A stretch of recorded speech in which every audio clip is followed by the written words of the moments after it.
After my husband's funeral, my sister-in-law drove me to a remote road and said, "This is where you get off. The house and business are mine now." She spat before speeding away. Stranded, penniless, I clutched my bag, then smiled. She thought she'd won. But she didn't know what I'd done before her brother died. "I'm sorry for your loss, but we need to discuss business." Those words, spoken while David's casket was still being lowered into the ground, should have prepared me for what was coming. Rachel had pulled me aside during my husband's funeral, her manicured hand gripping my arm like a vice, her voice sharp enough to cut glass. "The transition needs to happen quickly. David wouldn't have wanted the company to suffer because of sentiment." I stared at her in disbelief. My husband had been dead for exactly 4 hours, and she was already planning to take everything we'd built together. Heading 1. The perfect storm builds. I should have seen it then, the way her eyes flickered with something that wasn't grief.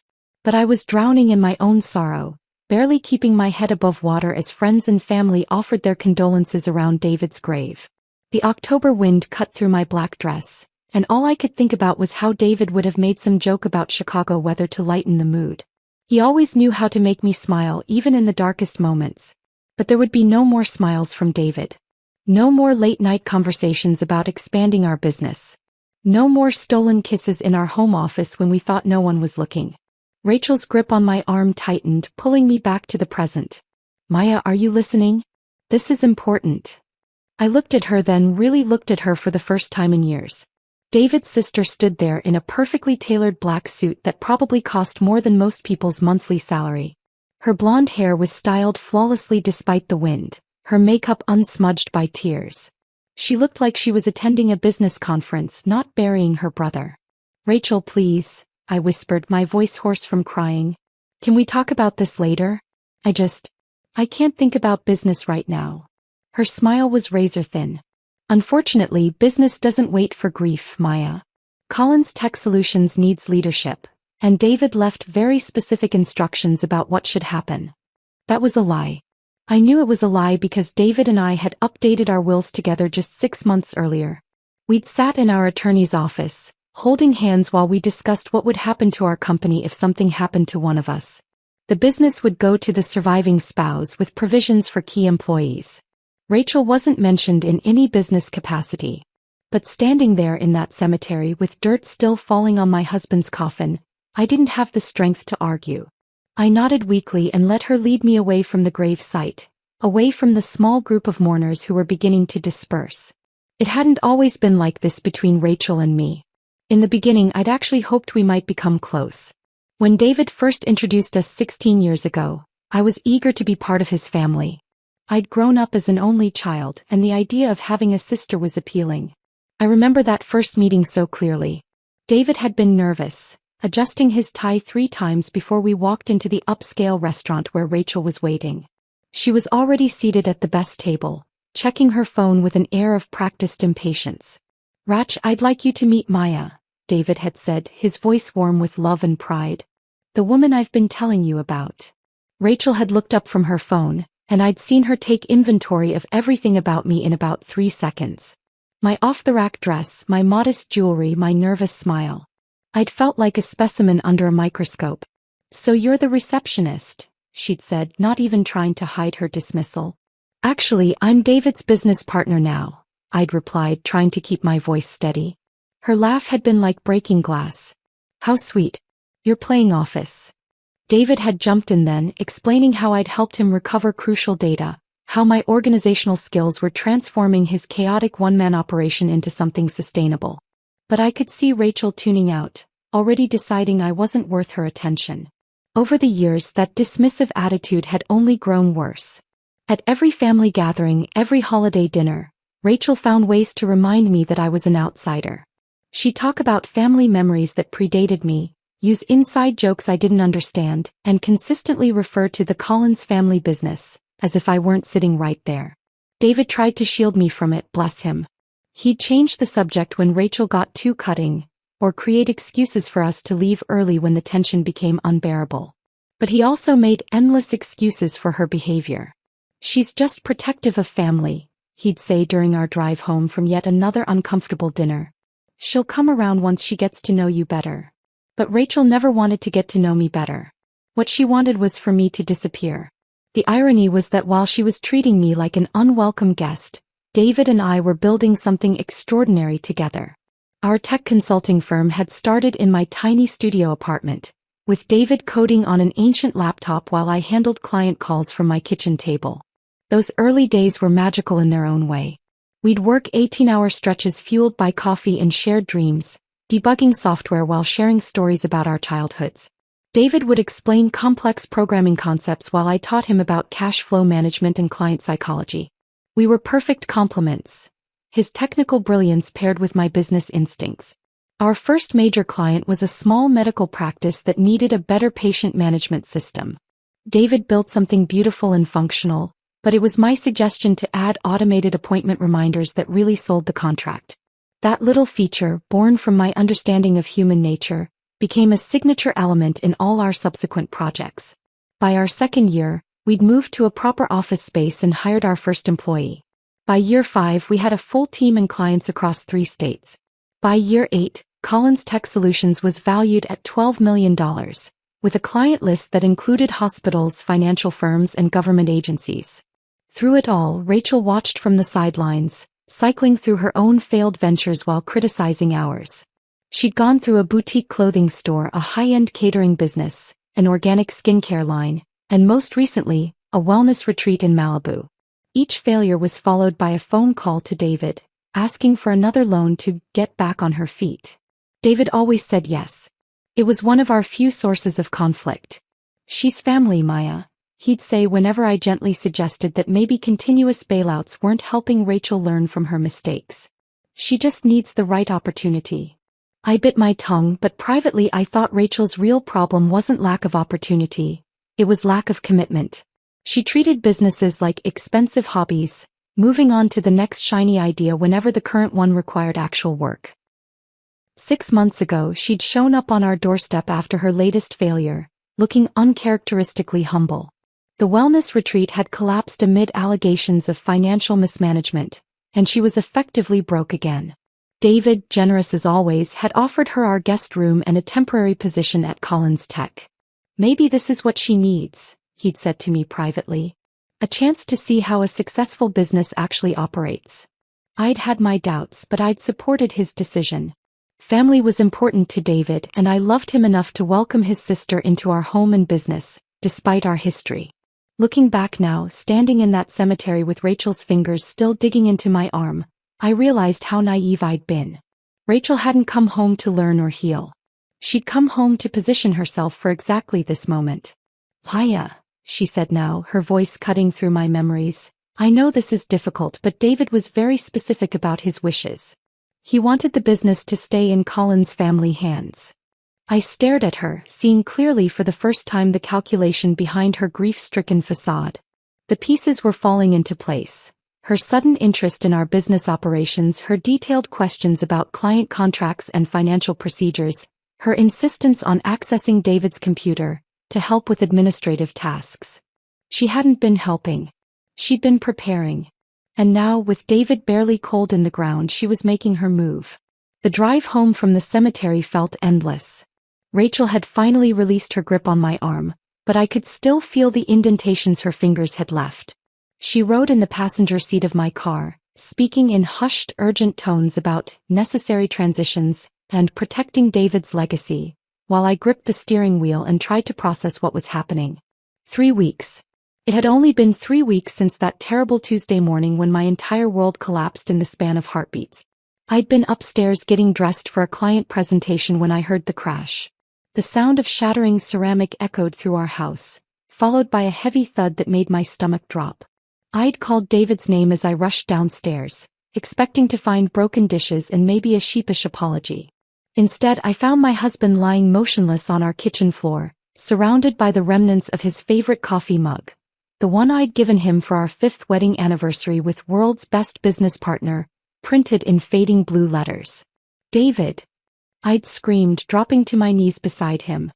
His eyes were closed, his face an alarming shade of gray.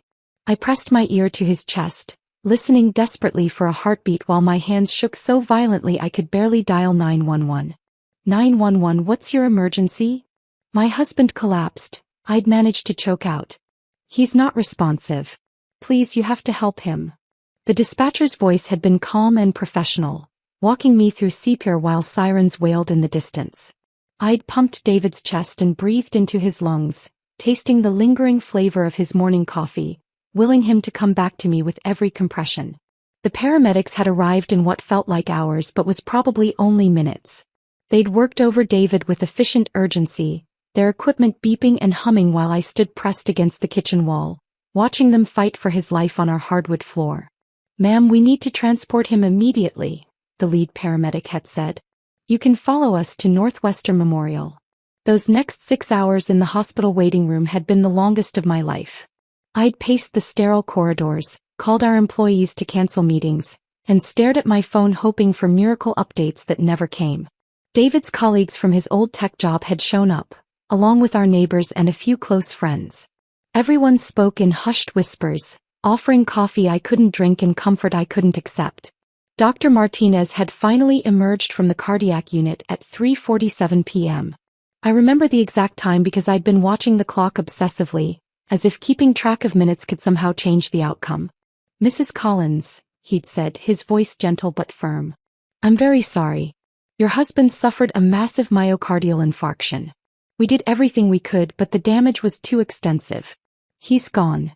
Gone. Such a simple word for something so devastating.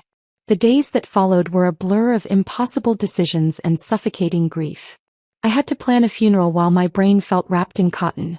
Choose flowers for a man who'd always brought me wildflowers from our backyard. Write an obituary that somehow captured 45 years of life in a few paragraphs. Notify clients and employees while barely able to string coherent sentences together. Our business manager, Sarah, had been a godsend during those dark days. She'd handled the immediate client concerns while I dealt with funeral arrangements, shielding me from the worst of the business chaos. But even her competent support couldn't fill the David-shaped hole in every aspect of my existence. The most surreal part was that life kept moving forward. Clients still needed their projects completed. Bills still needed paying. The world continued spinning while mine had stopped completely. But there was something else haunting me during those grief-stricken weeks. Something that had happened 3 days before David's heart attack. A phone call that now seemed like prophecy. I'd been reviewing quarterly reports when David burst into our home office, his face flushed with anger and disbelief. He'd been carrying a stack of bank statements and printouts, his hands trembling with emotion. Maya, we need to talk, he'd said, closing the door behind him with unusual force. It's about Rachel. The urgency in his voice had made me set aside my work immediately. David rarely got truly angry, but when he did, it was usually about something serious. What's wrong? I'd asked, though part of me already suspected. She's been stealing from us, he'd said, spreading the documents across my desk. For months. Maybe longer. Look at these withdrawals. They're all authorized with my signature, but I never signed any of them. I'd studied the papers with growing horror. Withdrawal after withdrawal, ranging from $500 to $15,000, all supposedly signed by David during times when he was traveling for business conferences or client meetings.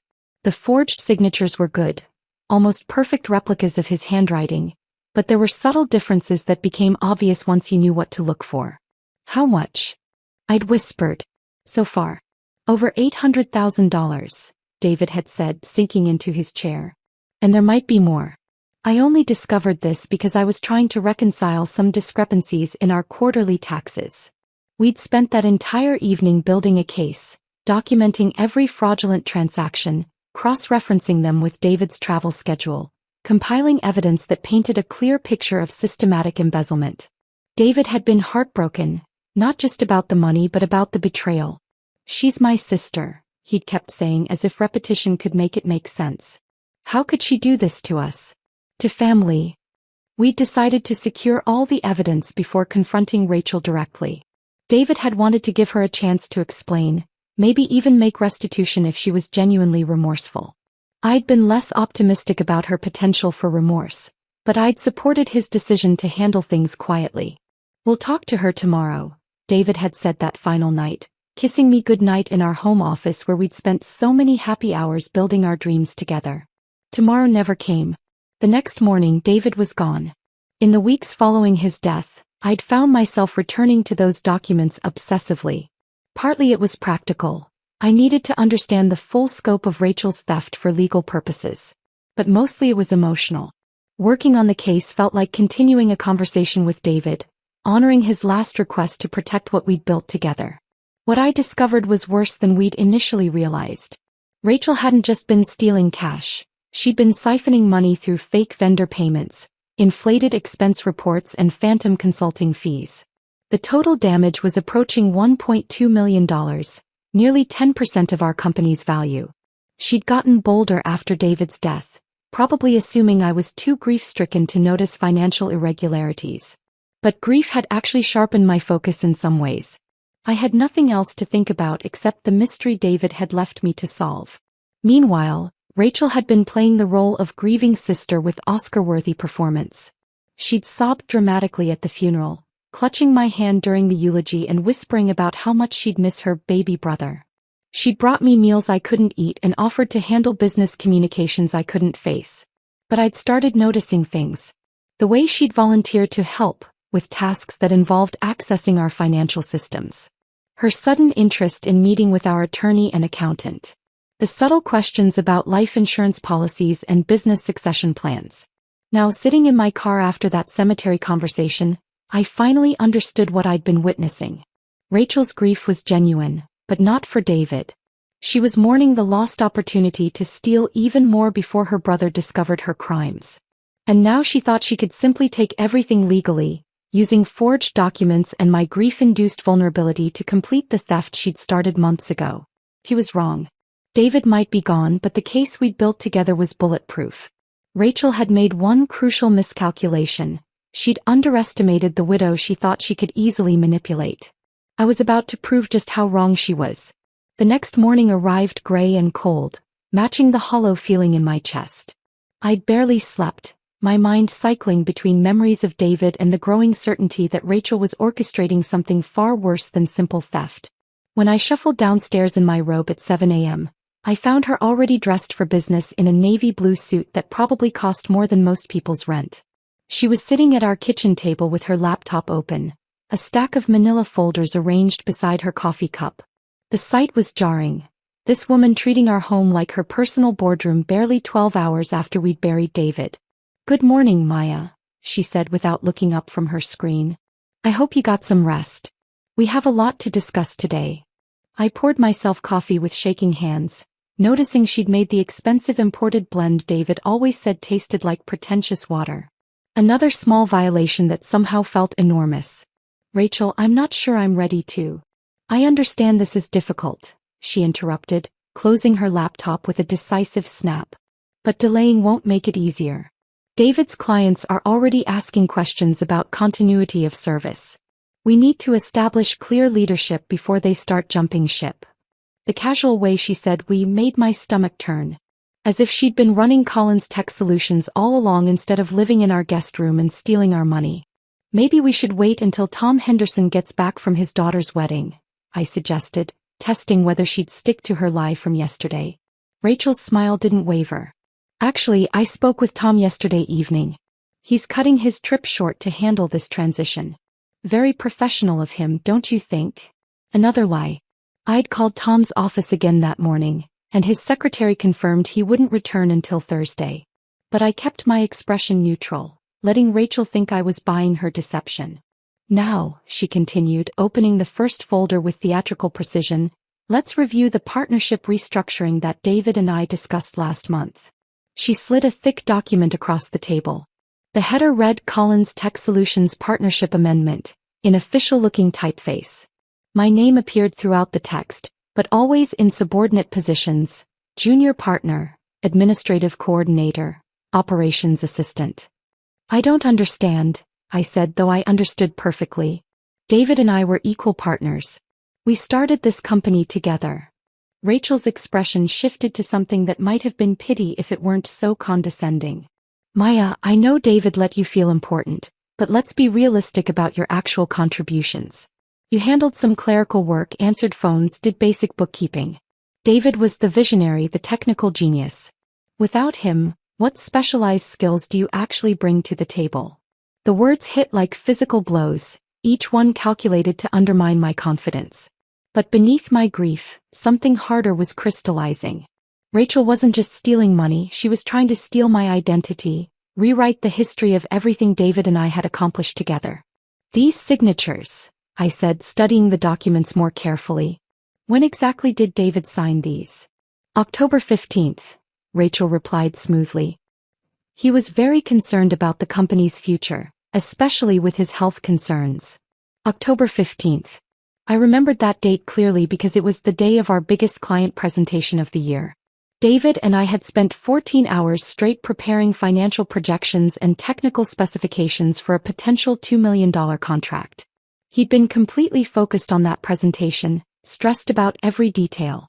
The idea that he'd taken time that day to restructure our partnership without mentioning it to me was absurd. But the signature looked right. Almost right. The D in David was slightly too rounded, the S in Collins a fraction too straight. Someone had practiced his handwriting extensively, but they'd missed the subtle imperfections that made his signature uniquely his. Here's what I'm prepared to offer, Rachel continued, opening another folder. A generous buyout of $500,000, plus a consulting contract if you want to stay involved in a limited capacity. You could handle basic administrative tasks, answer phones, that sort of thing. $500,000. For a company we'd built to a $12 million valuation. For 8 years of 16-hour days, for every late night we'd spent debugging code and strategizing growth. For every client relationship I'd nurtured from cold calls to million-dollar contracts. That seems... I paused, choosing my words carefully, lower than I would have expected. Rachel's laugh was sharp. Maya, you're thinking emotionally, not rationally. Yes, the company has revenue, but revenue isn't profit. And without David's technical expertise, how much is that client base really worth? Most of our contracts were based on personal relationships with David. When word gets out that he's gone... She let the implication hang in the air. It was a threat disguised as business analysis, and we both knew it. I'd need time to review this with our attorney, I said carefully. Of course, Rachel nodded. Tom's already reviewed everything actually. He agrees this is the most sensible path forward. Family businesses can be complicated when there's a death, and this way everyone's interests are protected. Another lie.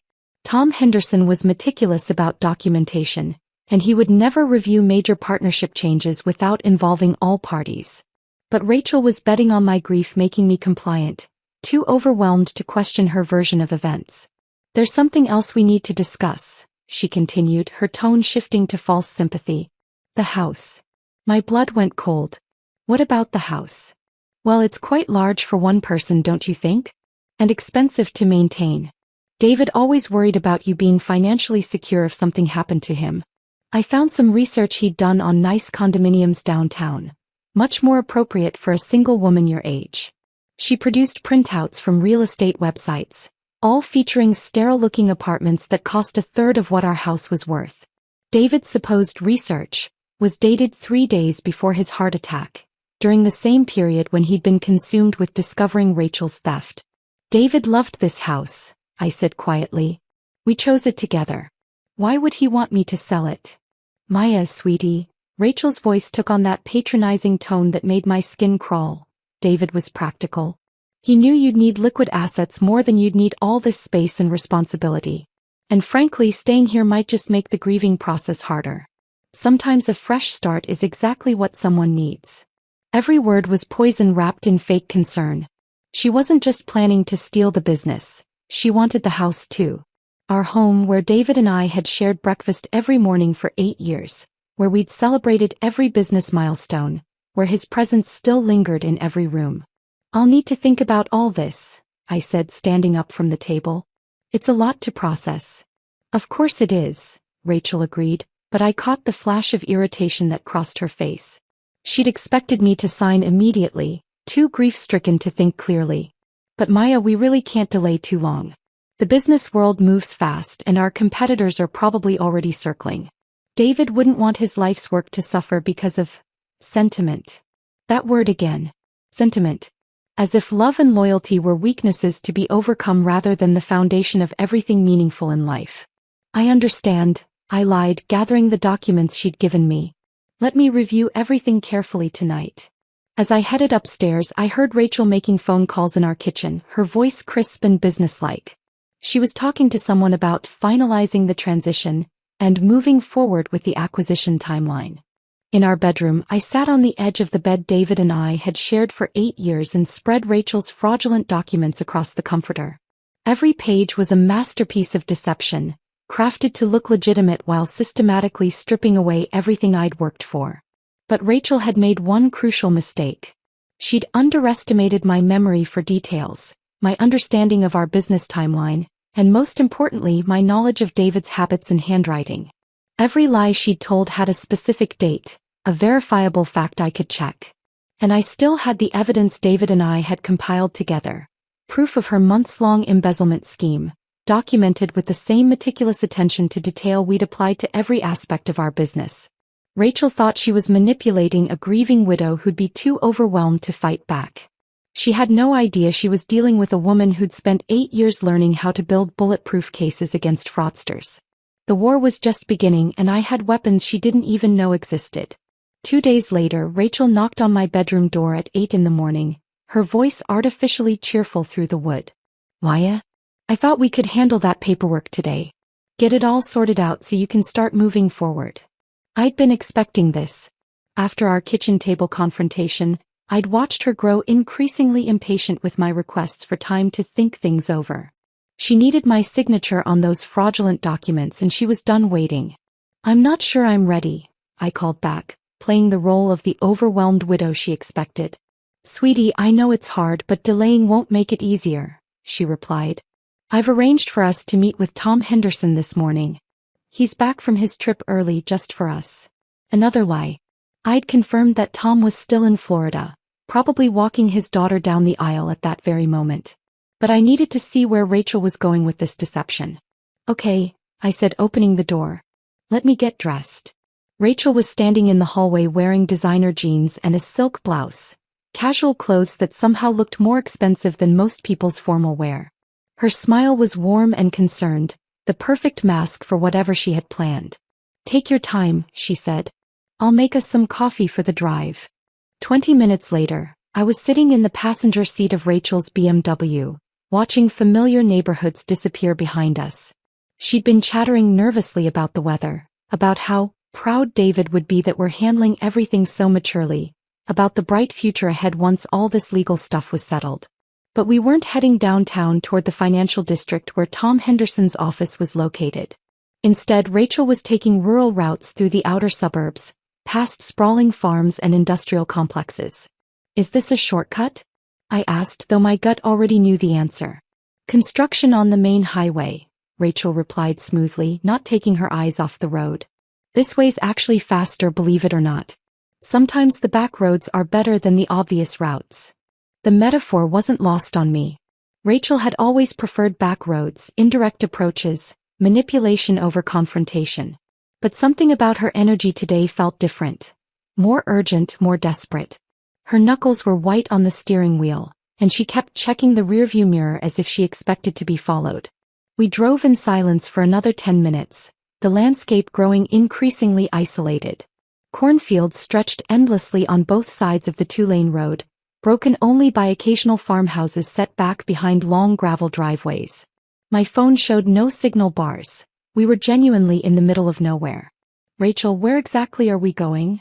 I asked, no longer bothering to hide the concern in my voice. She glanced at me then, and for just a moment her mask slipped.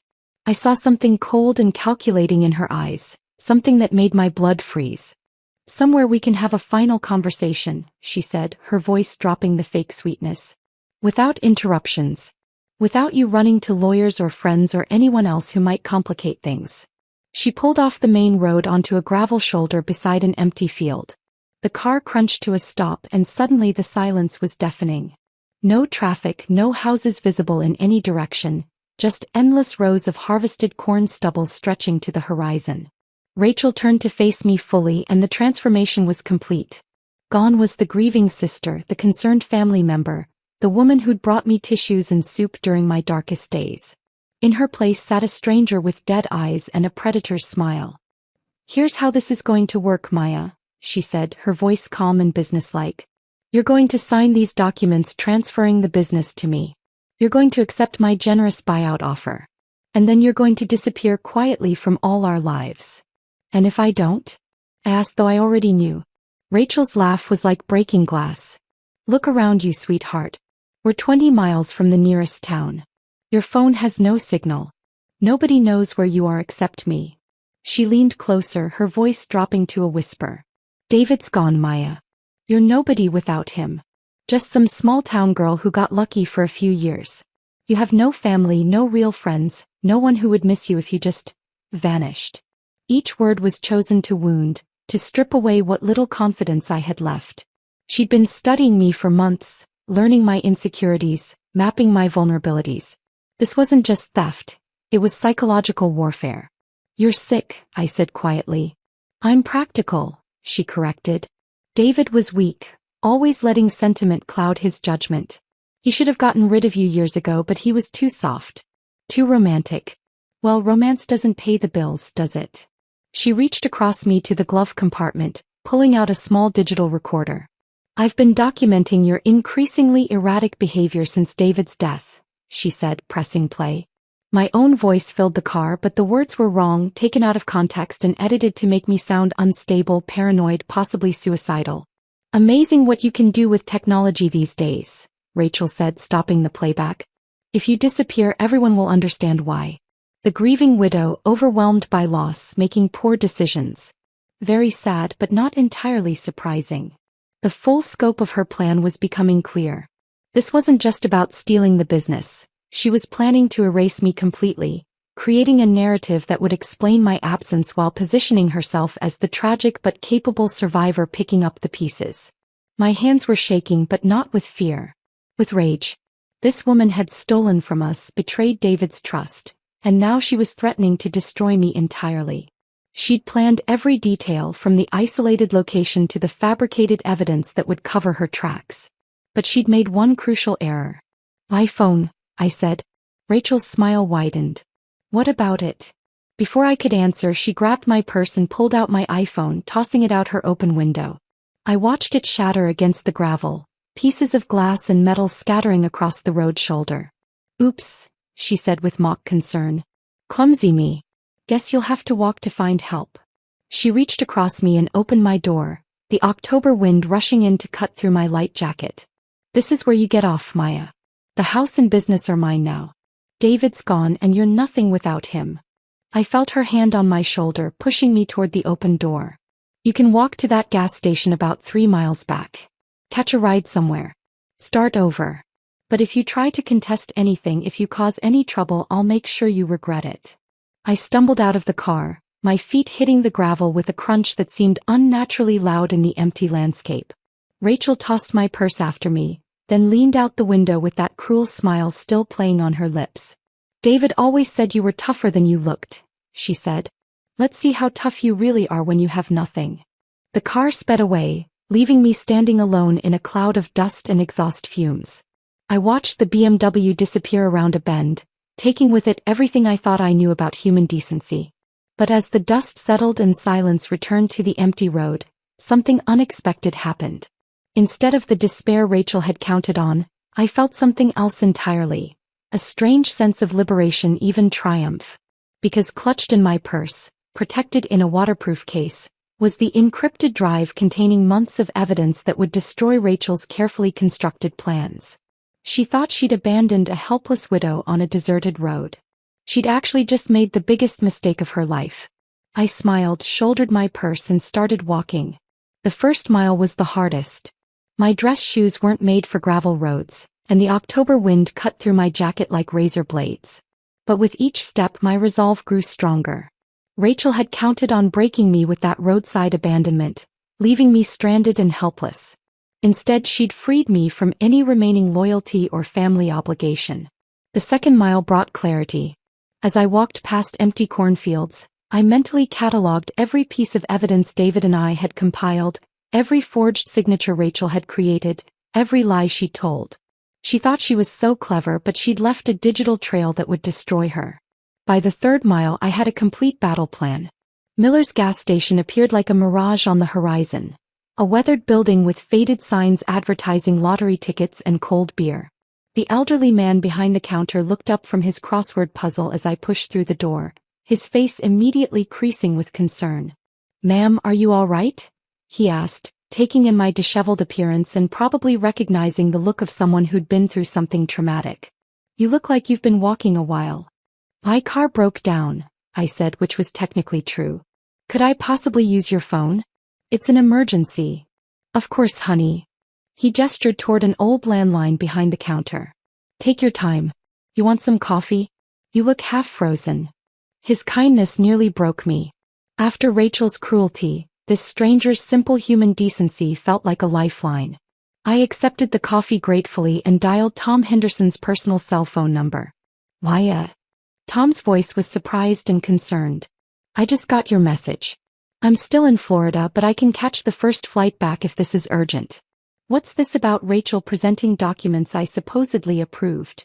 "Tom, Rachel has been lying about everything," I said, my voice steady despite everything I'd been through. "She's forged David's signature on partnership transfer documents, and she's been embezzling from the company for months. I have proof." There was a long pause. "Maya, those are serious accusations. Are you absolutely certain?" "David discovered the theft 3 days before he died," I said. "We documented everything together. I have encrypted files with bank records, forged signatures, fake invoices, everything needed to prove she's been stealing from us systematically." "My God," Tom breathed. "Where are you now? Are you safe?" I told him about the roadside abandonment, about Rachel's threats, about her plan to erase me entirely from the business David and I had built together. Tom's language became increasingly colorful as I described what had happened. "I'm booking the next flight to Chicago," he said. "Don't talk to Rachel, don't sign anything, and don't go home alone. Meet me at my office tomorrow morning at 9 a.m., and bring everything you have." After hanging up, I called Sarah, our business manager, who immediately offered to pick me up. When she arrived 20 minutes later, her face was white with shock. "Maya, my God, what happened to you?" she asked, helping me into her car. "Rachel showed her true colors," I said simply. "Sarah, I need you to secure all of our financial systems immediately. Change every password, freeze any accounts Rachel has access to, and back up everything to our secure server." Sarah nodded grimly. "I've been wondering about some irregular transactions lately. Small things that didn't quite add up. Should I document everything? But don't confront her directly," I interrupted. "We're going to handle this legally, and we need to make sure she can't destroy evidence or steal anything else." The next morning, I sat in Tom Henderson's office with my laptop open, showing him file after file of incriminating evidence. His expression grew darker with each document I displayed. "This is extraordinary," he said, studying a spreadsheet that cross-referenced Rachel's forged withdrawals with David's travel schedule. "The level of documentation here is prosecutorial quality. How did you compile all this without her knowing?" "David was methodical about everything," I replied. "When he discovered the first discrepancies, we treated it like any other business problem. Gather data, analyze patterns, build a case. We just never got the chance to confront her before he died." Tom leaned back in his chair, his expression shifting from lawyer to strategist.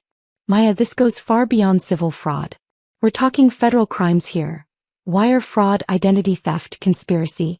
This needs to go to the FBI immediately." "Will they take it seriously?" I asked. "With documentation like this? They'll take it very seriously indeed." 2 hours later, I was sitting across from FBI Special Agent Jennifer Martinez at the federal building downtown. She was a sharp-eyed woman in her 40s who listened intently as I walked through months of evidence. "Mrs. Collins," she said after reviewing the encrypted drive, "this is one of the most comprehensive fraud cases I've seen in years. Your late husband was quite thorough." "We both were," I corrected gently. "This was our life's work she was stealing." Agent Martinez nodded. "We'll need to move quickly. Financial crimes like this often involve flight risks, especially when the perpetrator realizes they've been caught. Do you have any reason to believe Ms. Collins might try to leave the country?" "Actually, yes," I said, remembering Rachel's nervous energy during our car ride. She's been acting increasingly desperate lately, and she has connections in Los Angeles. She might have an exit strategy planned. We'll put a flag on her passport immediately, Agent Martinez said. In the meantime, I need you to act normally. If she contacts you, don't let on that you've spoken with us. Can you do that? I nodded, though the idea of pretending normalcy with the woman who'd abandoned me on a roadside felt surreal.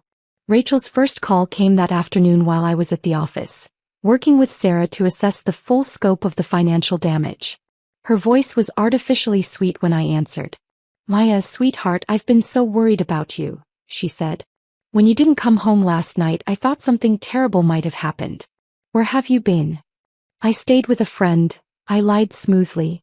I needed some space to think about everything. Of course you did. Listen, I've been thinking too, and maybe I was a bit hasty with the timeline yesterday. If you need more time to process the partnership changes, I understand. Family is more important than business after all. The complete reversal in her tone told me everything I needed to know. Something had spooked her. Maybe she tried to access accounts that Sarah had already locked down, or perhaps she'd realized her fake lawyer consultations could be easily verified. That's very understanding of you, Rachel, I said, playing along. Maybe we could meet tomorrow to discuss everything more calmly. Absolutely, she agreed, relief evident in her voice. Why don't you come by the house around noon? We can have lunch and work everything out like family should. After hanging up, I immediately called Agent Martinez. She wants to meet tomorrow. She knows something's wrong. Perfect, the agent replied. That gives us tonight to execute search warrants. By the time you meet with her, we'll have everything we need. The next morning, my phone rang at 6 a.m. Rachel's voice was panicked, all pretense of sweetness gone. Maya, we need to talk right now, she said, her words tumbling over each other. There's been a misunderstanding. People are asking questions about financial irregularities, but I can explain everything. We can work this out. Through my bedroom window, I could see FBI vehicles surrounding our house. Agent Martinez had warned me this would happen. I'm sorry, Rachel, I said quietly, but I think it's too late for explanations. The line went dead. 3 hours later, Agent Martinez called to inform me that Rachel had been arrested at O'Hare Airport, attempting to board a one-way flight to Costa Rica with $300,000 in cash and fake identification documents. Justice, it seemed, moved swiftly when you had 18 months of evidence gift-wrapped for federal investigators. The recovery of our stolen assets took longer, but it was thorough. Rachel had hidden money in offshore accounts, cryptocurrency wallets, and safe deposit boxes across 3 states. All of it was traced, frozen, and eventually returned to Collins Tech Solutions. Standing in Tom Henderson's office 6 weeks later, signing the final papers that restored complete control of our company to me, I felt David's presence like a warm hand on my shoulder. We'd built something worth fighting for, and that fight had been won with the evidence he'd helped me gather in our final days together. Rachel had tried to steal our legacy. Instead, she'd given me the strength to protect it. The morning after signing those final papers, I walked into the Collins Tech Solutions office as its sole owner for the first time. The familiar hum of servers and the soft clicking of keyboards greeted me, but everything felt different now. This wasn't just the company David and I had built together anymore. It was my responsibility, my future, my chance to prove that Rachel's cruel assessment of my worth had been spectacularly wrong. Sarah was waiting in my office with coffee and a stack of client files, her expression a mixture of relief and determination. So, boss, she said with a slight smile, where do we start? The transition wasn't seamless. Losing David had created gaps in our technical capabilities that I needed to address immediately. Our clients had been patient during the crisis, but patience has limits in the business world. I needed someone who could fill David's shoes, not completely because no one could do that, but someone who understood both the technical demands and the company culture we'd built. The answer came from an unexpected source. Marcus Rodriguez had been David's closest friend in graduate school and his partner in their first startup attempt 15 years ago. When their initial venture failed, Marcus had gone to work for a major consulting firm while David and I struck out on our own. He'd followed our success from a distance, and when I called him 3 months after Rachel's arrest, he was ready for a change. Maya, I'm so sorry about David, Marcus said during our first meeting. He was always so proud of what you two built together. He used to say you were the secret weapon that made everything work. Hiring Marcus as our new CTO felt like David giving his blessing from beyond. Marcus understood the technical side, but he also respected the business philosophy David and I had developed. More importantly, he brought fresh perspectives on cybersecurity that would prove prophetic. You know, Marcus said during his second week, what happened with Rachel isn't unique. Internal fraud is epidemic in small to medium-sized businesses. Most owners have no idea how vulnerable they are until it's too late. That conversation planted the seed for what would become our most significant expansion. I'd lived through the nightmare of discovering that someone I trusted had been systematically stealing from us.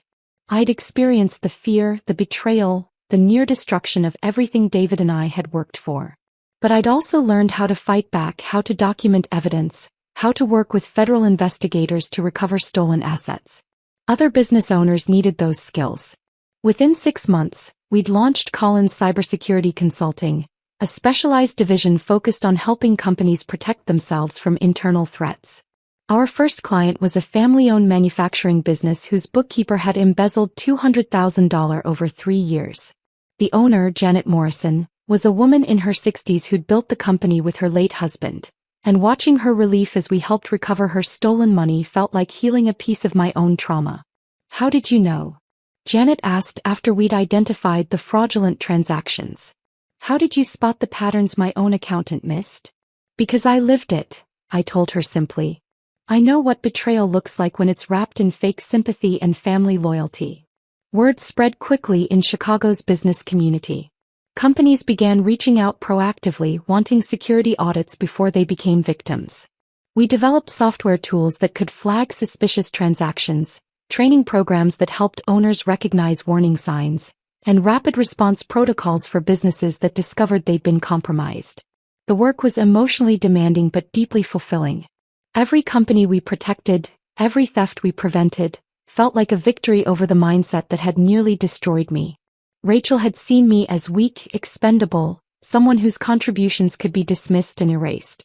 Instead, I was using the pain she'd caused to build something stronger and more meaningful than before. The growth was remarkable. Within 2 years, we'd expanded from a $12 million company to $20 million, with offices in 3 states and a waiting list of clients seeking our cybersecurity services. But the numbers were less important than the relationships we were building. I found myself connecting with other widowed entrepreneurs, women who'd lost their partners but refused to let grief define their limits. We formed an informal support network, sharing strategies for managing businesses alone while honoring the memories of the people we'd built them with. Some evenings, we'd meet for dinner and talk about the unique challenges of stepping into leadership roles we'd never expected to fill. One of these women, Dr. Lisa Chin, had lost her husband to cancer 2 years before David died. She'd taken over their medical research company and was struggling with investor relations, an area where David and I had developed significant expertise.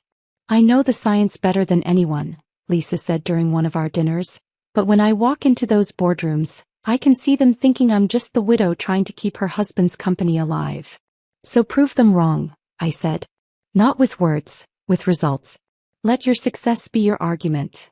Lisa took that advice and tripled her company's value within 18 months. When she called to thank me, she said something that stayed with me. You taught me that being underestimated can be a competitive advantage.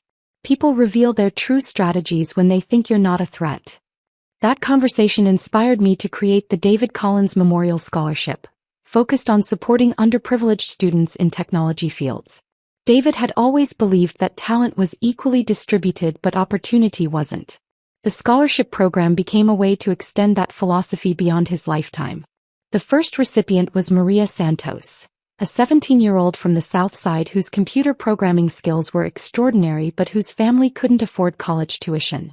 Watching her graduate 4 years later and start her own software company felt like David's dreams taking flight in ways we'd never imagined. Meanwhile, Rachel's story was unfolding very differently. Agent Martinez kept me informed of the legal proceedings, though I'd requested minimal involvement. Rachel had been sentenced to 12 years in federal prison for wire fraud, money laundering, and conspiracy. Her lawyers had tried to negotiate a plea deal, claiming she'd been overwhelmed by grief and made poor decisions, but the extensive premeditation we documented made that argument impossible. Her attempts to contact me from prison started 8 months into her sentence. Letters filled with apologies and explanations, phone calls I refused to accept, even messages passed through mutual acquaintances. Rachel wanted forgiveness, or perhaps she wanted to plant doubt about her guilt. I wanted neither her apologies nor her justifications. Tom Henderson had advised me that any contact could potentially complicate future legal proceedings if she appealed her conviction. But honestly, my reasons were simpler than legal strategy. Rachel had tried to erase me from my own life, and I'd moved beyond caring about her regret or her fate. The real revelation came 2 years after her sentencing, when I was driving past the spot where she'd abandoned me. I'd been visiting a potential client in the suburbs, and my GPS had routed me down the same rural road where I'd stood in my funeral dress, clutching my purse and watching her drive away. I pulled over at the exact location, gravel crunching under my tires just as it had that terrible day. But standing there in the afternoon sunlight, successful and confident and surrounded by people who respected my abilities, I felt something I hadn't expected: gratitude. Rachel's cruelty had been intended to break me, to reduce me to nothing so she could steal everything David and I had built. Instead, it had freed me from the last vestiges of self-doubt I'd carried about my own capabilities. She'd forced me to stand completely on my own, and I'd discovered that I was stronger than either of us had realized. David would have been proud of what Collins Tech Solutions had become, not just financially but philosophically. We were protecting other families from the betrayal we'd experienced, creating opportunities for young people who reminded me of ourselves when we started, building something that would outlast both of us. Sometimes the greatest revenge isn't destruction, it's creation. Rachel had tried to tear down what David and I built together. Instead, I'd used her betrayal as foundation stones for something even better. Standing on that gravel road where she'd left me for dead, I smiled and drove home to the life I'd built from the ashes of her cruelty. If this story of quiet justice had you rooting for Maya, smash that like button right now. My favorite part was when Maya smiled on that gravel road, clutching the evidence that would destroy Rachel's schemes. What was your favorite moment? Drop it in the comments below. Have you ever been underestimated by someone who thought you were weak? Share your story, I read every comment. Don't miss more incredible revenge stories like this. Subscribe and hit that notification bell so you never miss an upload.